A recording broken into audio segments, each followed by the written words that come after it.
And this is why I don't rank rookie quarterbacks in the top 7.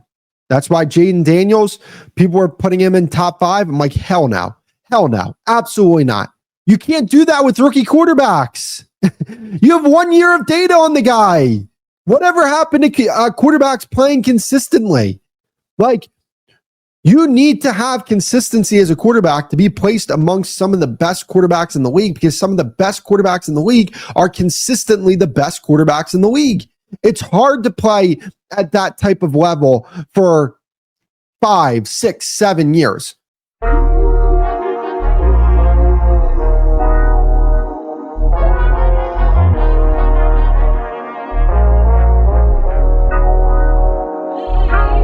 I'm worried about CJ Stroud. CJ Stroud has been disappointing ever since his rookie season. Now, to me, I always looked at CJ Stroud as he had a very promising rookie season. He was heading in the right direction.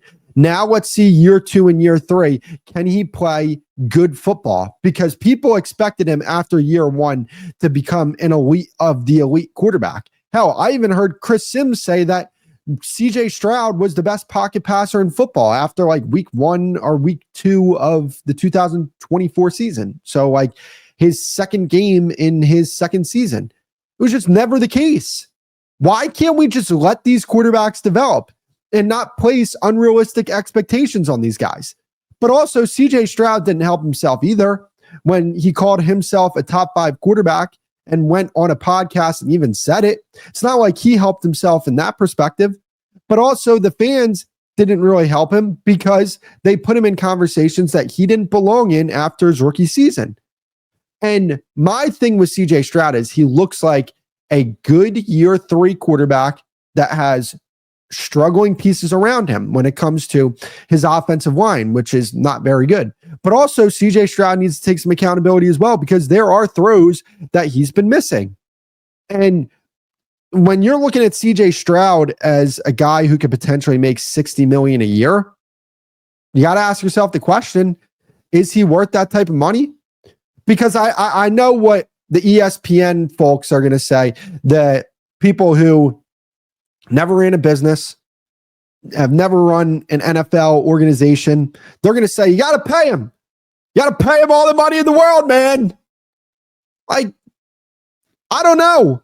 If I'm an owner and I got to cut this guy a $60 million per year type of check, even $55 million, I have questions.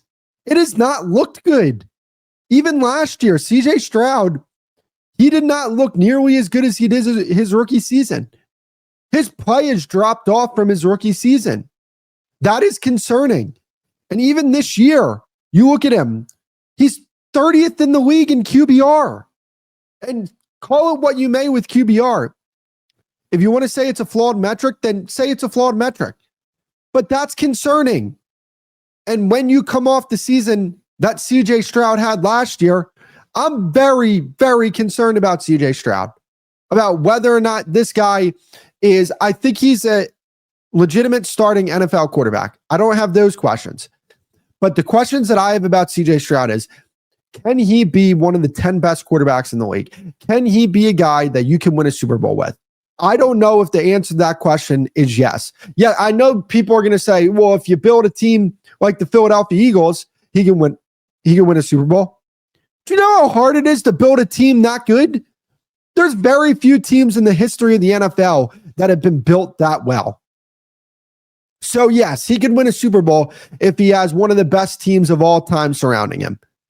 But it's very unlikely that the Houston Texans are going to be able to build that. And that's not a slight against the Texans organization. That's just saying it's extremely difficult to build a team that good. But when we look at CJ Stroud, you got to start asking questions about, is this guy worth the type of money that he's going to be demanding? Because David Mulgeta is not an easy agent to deal with. It's not just the Micah Parsons deal. It's all the other deals that David Mulgeta had to work with as well. I mean, Derek Stingley, he ran up a bag for Derek Stingley. There's plenty of other guys that you can look at with David Mulgeta. He's not an easy agent to negotiate with. He's going to try and get the most for his client.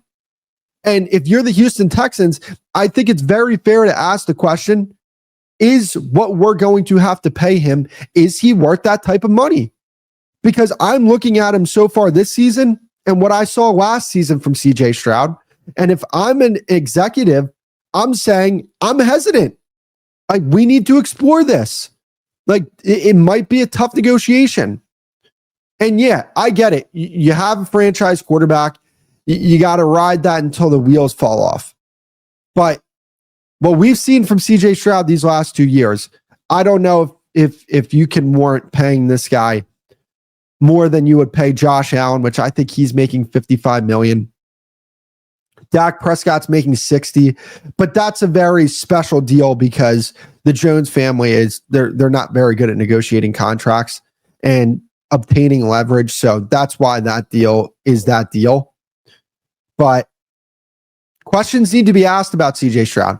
And not only should fans start to ask those questions, I can tell you this, the Houston Texans were asking those questions little past midway point of last season, because that's what NFL executives do. They ask a bunch of questions, right? When they see somebody not playing to the level that they've seen them play before, they ask questions. Was that a one-time thing? Are we going to see the guy that we saw his rookie season? It's interesting.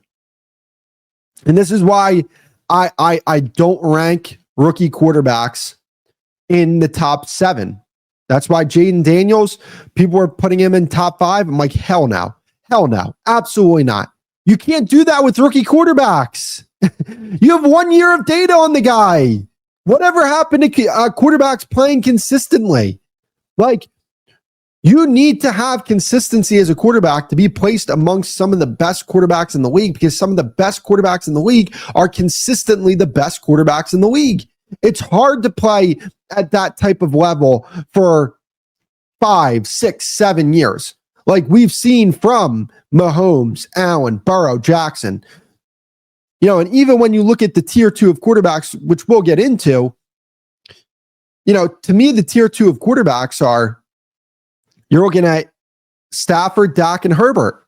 Those guys have played at a very high level. Yeah, not elite, but high level for 4 or 5 years. That's what you have to do to be considered one of the best quarterbacks in the game. You have to play at a high level for multiple seasons. So when we rank these rookie quarterbacks in the top 5 or the top 7, ask yourself the question, how much does consistency matter in a quarterback? Because it matters a lot. Because you have to consistently be adjusting your game. Year in and year out, defensive coordinators get paid millions upon millions of dollars to shut down these quarterbacks. They go to work all off season, especially coordinators within their division. They say, okay, what is he like on 3rd and 5? What coverages give him problems?